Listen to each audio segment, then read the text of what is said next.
Assalamualaikum warahmatullahi wabarakatuh. Selamat malam kepada Ibu dosen Cindy Claudia Putri.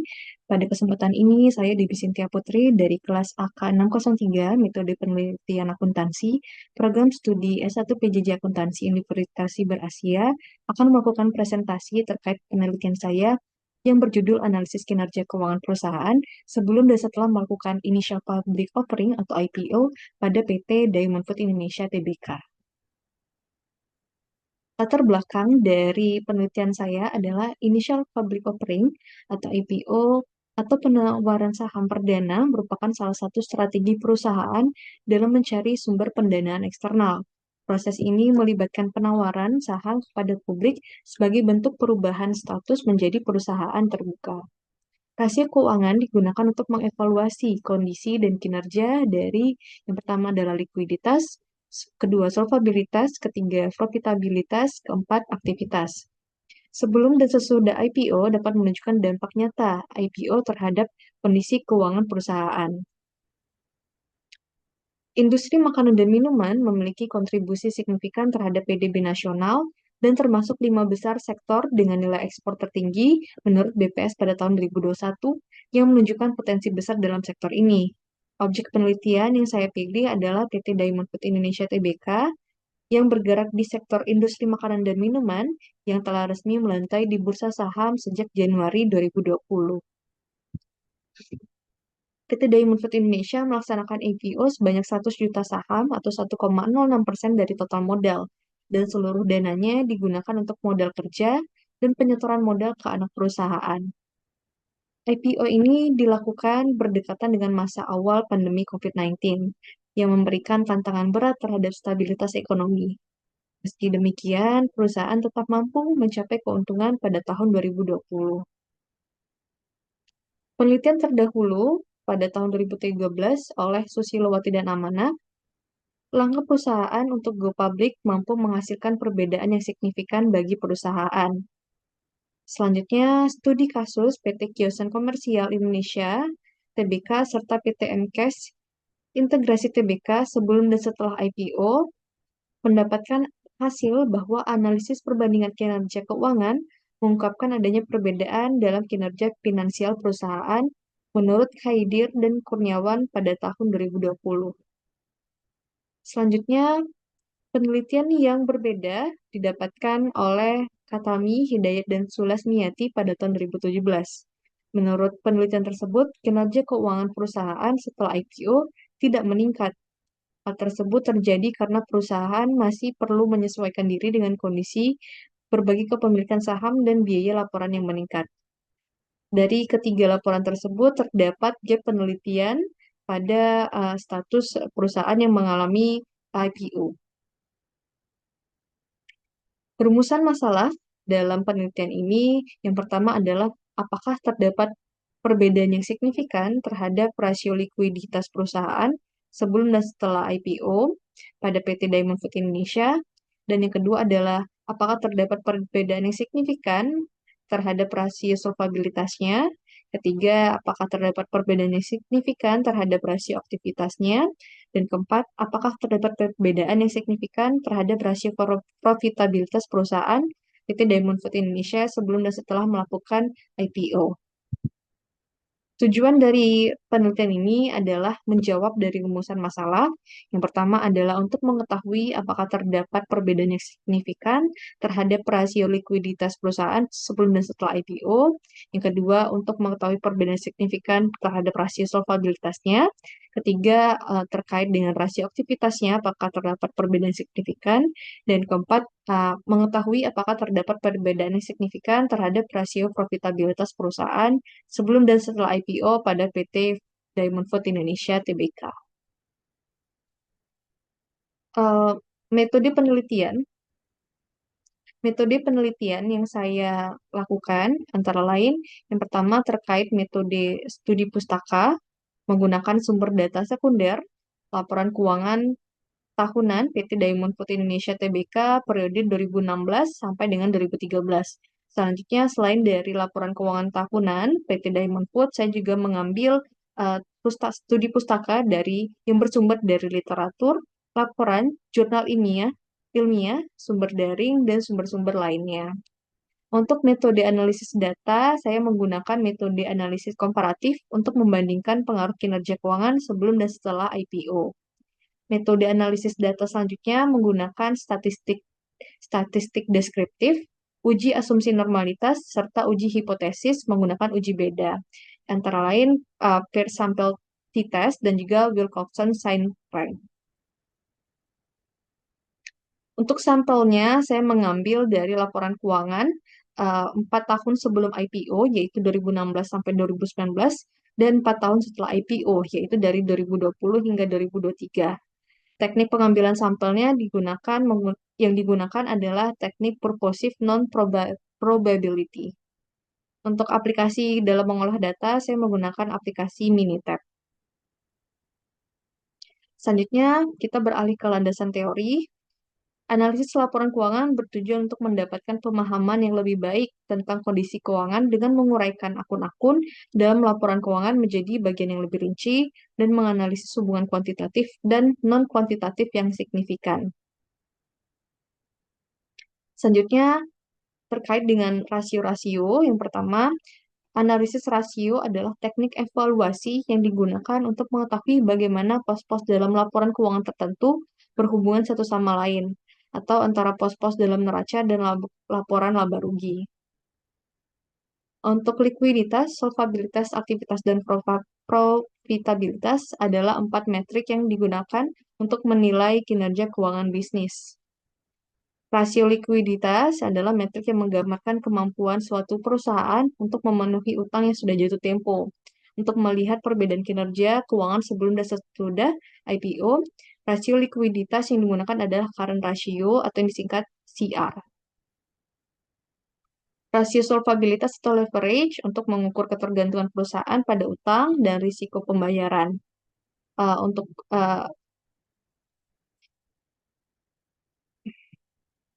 debt to equity ratio atau DER digunakan untuk membandingkan utang dengan ekuitas dalam analisis sebelum dan sesudah IPO. Selanjutnya, rasio aktivitas adalah ukuran yang menunjukkan seberapa efektif suatu perusahaan mengelola asetnya. Juga digunakan untuk menganalisis perbedaan kinerja keuangan sebelum dan sesudah IPO yang diproyeksikan melalui total asset turnover atau TATU. Lalu terakhir adalah rasio profitabilitas adalah ukuran yang menunjukkan seberapa besar pengaruh manajemen utang, aset, dan likuiditas terhadap kinerja operasional sub perusahaan dapat diproyeksikan dengan return on equity. Selanjutnya, dalam pengembangan hipotesis, terdapat 4 hipotesis pada penelitian ini. Yang pertama, untuk mengetahui hubungan current ratio likuiditas perusahaan dengan initial public offering. Dengan H1-nya adalah terdapat perbedaan current ratio signifikan sebelum dan sesudah perusahaan melakukan IPO. Yang kedua adalah untuk melihat hubungan debt to equity ratio, solvabilitas perusahaan dengan initial public offering. H2-nya adalah terdapat perbedaan rasio solvabilitas debt to equity ratio atau DER yang signifikan sebelum dan setelah perusahaan melakukan IPO. Yang ketiga, untuk mengetahui hubungan total asset turnover rasio aktivitas perusahaan dengan initial public offering. Dengan H3-nya adalah terdapat perbedaan rasio aktivitas total asset turnover rasio yang signifikan sebelum dan setelah IPO. Yang keempat, untuk mengetahui hubungan return on equity rasio profitabilitas perusahaan dengan IPO. Dengan H4-nya adalah terdapat perbedaan rasio profitabilitas return on equity yang signifikan sebelum dan setelah perusahaan melakukan IPO. Untuk pembahasan, yang pertama terkait dengan statistik deskriptifnya. Statistik deskriptif memberikan gambaran tentang sifat-sifat setiap variabel penelitian, termasuk nilai terkecil atau minimum, terbesar, rata-rata, dan variasi data dalam bentuk standar deviasi. Pada tabel dan pembahasan hasil, rasio likuiditas menggunakan pengukuran current ratio, rasio solvabilitas dengan pengukuran debt to equity ratio, rasio aktivitas dengan pengukuran total asset turnover, serta rasio profitabilitas dengan pengukuran return on equity. Berikut adalah hasil dari statistik deskriptif yang sudah saya olah. Ini adalah data sebelum IPO. Dapat kita lihat pada tabel, terdapat 4 variabel. Yang pertama adalah current ratio, yang kedua debt to equity ratio, yang ketiga total asset turnover, dan yang keempat adalah return on equity. Dan berikut adalah hasilnya. Dan ini adalah tabel statistik deskriptif setelah IPO.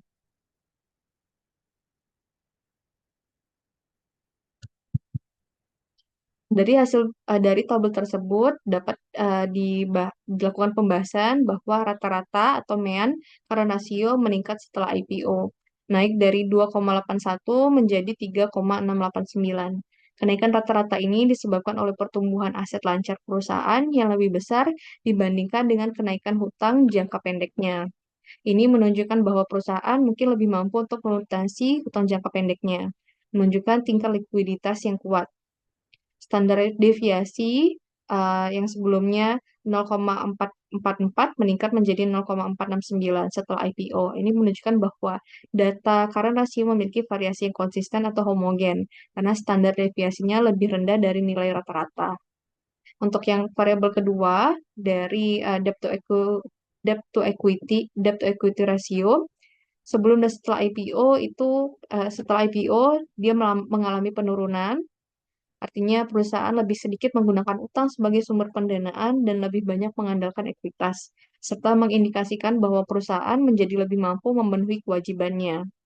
Nilai standar deviasi sebelum IPO sebesar 0,1307 dan setelah IPO menjadi sebesar 0,0234. Hal ini menunjukkan data DER memiliki variasi yang baik atau bersifat homogen karena nilai standar deviasinya lebih kecil dari nilai rata-rata atau MEAN.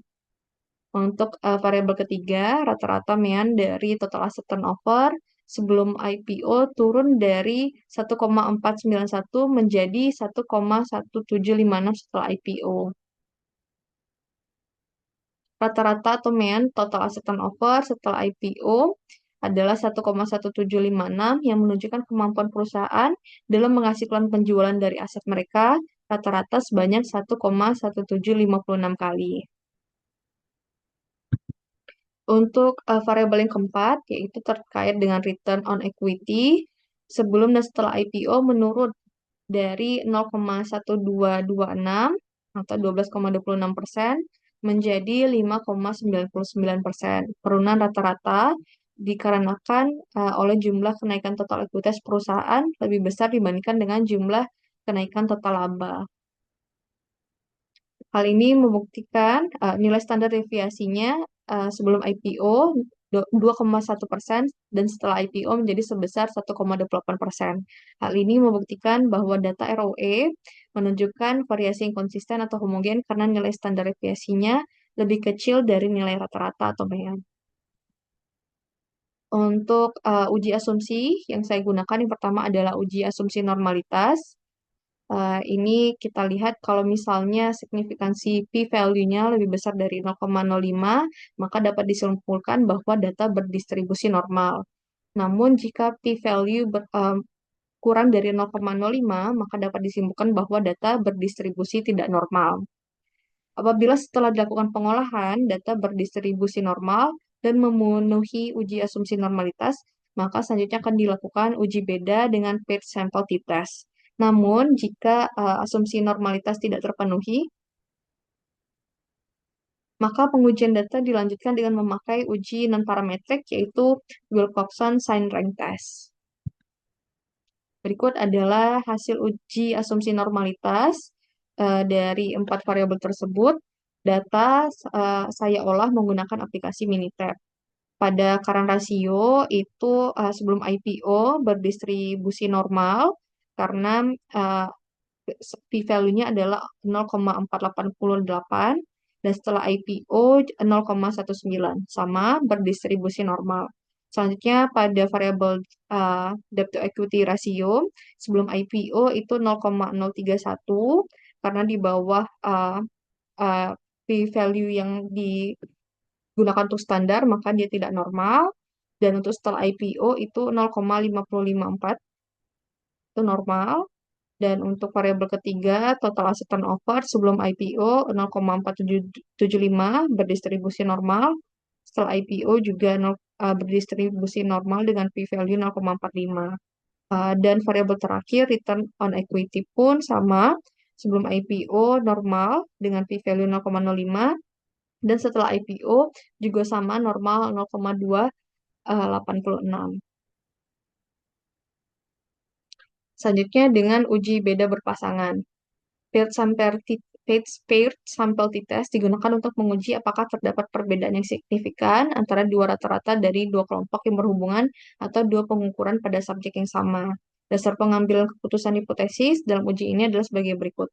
H0 itu tidak terdapat perbedaan secara signifikan, dengan H1-nya terdapat perbedaan yang signifikan.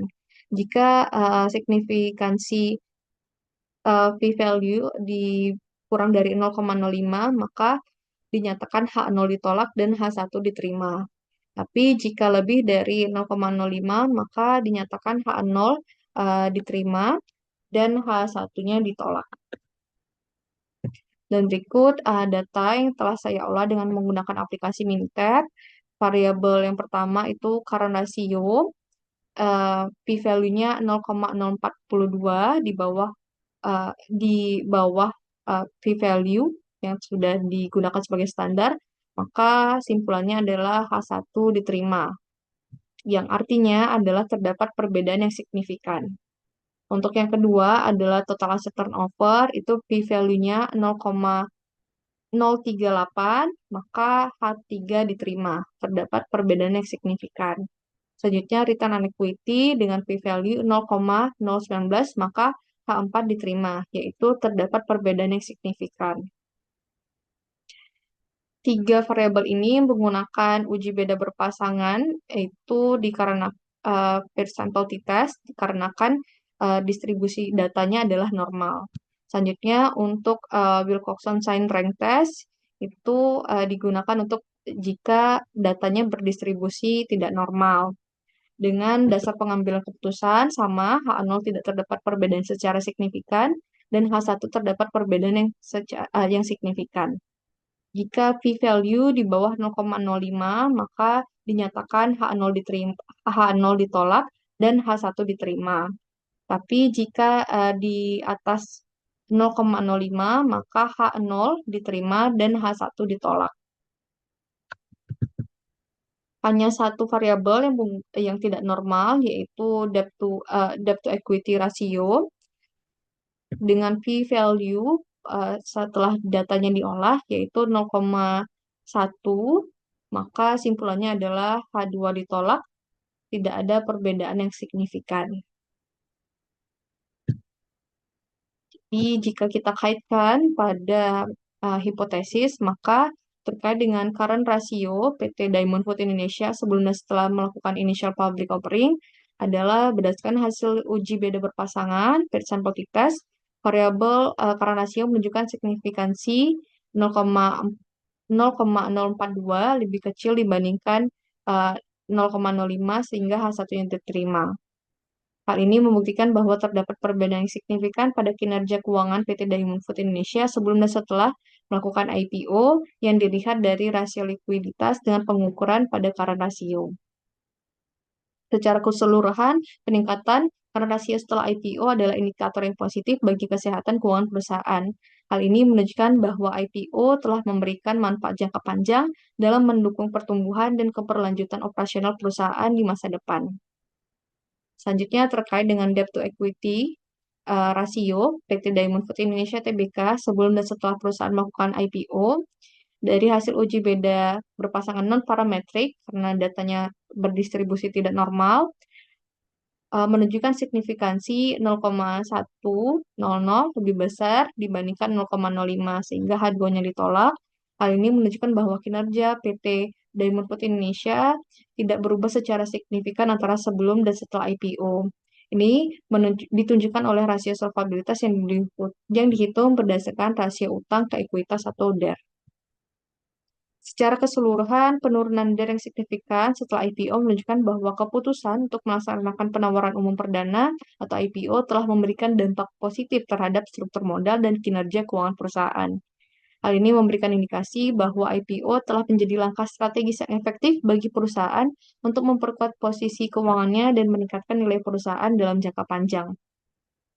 Untuk hipotesis yang ketiga itu terkait dengan total asset turnover sebelum dan setelah melakukan IPO dari hasil uji beda berpasangan itu p-value-nya lebih kecil dibandingkan dengan derajat kesalahan yang sudah ditetapkan yaitu 0,05. Uji bedanya adalah hasilnya signifikansinya 0,038 sehingga H3 diterima. Hal ini membuktikan bahwa terdapat perbedaan yang signifikan pada kinerja keuangan PT Diamond Food Indonesia sebelum dan setelah IPO yang dilihat dari rasio total asset turnover. Dampak dari penurunan total asset turnover setelah IPO dapat sangat signifikan. Ini dapat mengurangi profitabilitas perusahaan karena aset yang tidak efisien dalam menghasilkan pendapatan tidak hanya menambah biaya operasional tapi juga mengurangi margin keuntungan. Selain itu, penurunan total asset turnover juga dapat menyebabkan ketidakstabilan finansial perusahaan, terutama jika penurunan ini berlanjut dalam jangka waktu yang lama.